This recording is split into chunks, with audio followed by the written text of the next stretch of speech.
हैदराबाद में सिंधियाना news network के reporter Hasnain सुमर मूजिब शाह चौकीदारो शाह लतीफ़ जो उहो अहम सुर है जैमें करबला के वाक़े के बयान किया वियो है कि दारे जा बेतन ते तहक़ीक़ ज़रूर थियण खपे। यह गाल प्रोफेसर सैयद ज़वार नक़वी शाह लतीफ़ जो केदारो के उनवान से खान बदोश में थींदड़ अदबी वेहक में कई। सैयद ज़वार नक़वी चयो त केदारे में जेके बेत शामिल हैं उन्हनि में शाह साहिब करबला के वाक़े के बयान किया है। करबला जो वाक़ियो आलम इस्लाम जो वॾे में वॾो वाक़ियो है जेको कुर्बानी ईसार सब्र जो मिसाल है।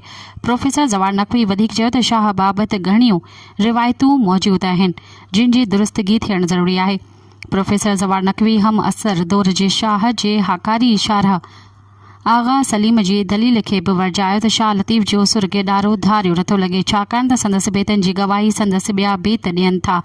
प्रोफेसर ज़वार नक़वी इहो पिणु चयो त शाइर प्रोजेक्ट तहत न पर कैफ़ियतुनि जे असर हेठि शाइरी कंदा आहिनि ऐं शाह जी शाइरीअ में मुख़्तलिफ़ कैफ़ियतुनि जे आइनदार आहे जैमें करबला जो दुख पिणु शामिल है। हुन शाह लतीफ़ ते अञा वधीक तहक़ीक़ की ज़रूरत ते ज़ोर ॾिनो।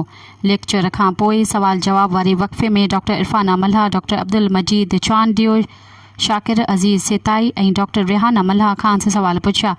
लेक्चर के आख़िर में अमर सिद्धू प्रोफेसर ज़वार नक़वी जी इन ॻाल्हि खे साम्हूं रखंदे घुर कई त शाह शनासी अला रुगो लतीफ़ जे सुर केदारो मां न पर मुख़्तलिफ़ छापनि अंदर मौजूद कुछ ॿियनि बेतनि जे सिहत ते पिणु फ़नी फ़िक्री ऐं तहक़ीक़ी छंड छाण थियणु खपे।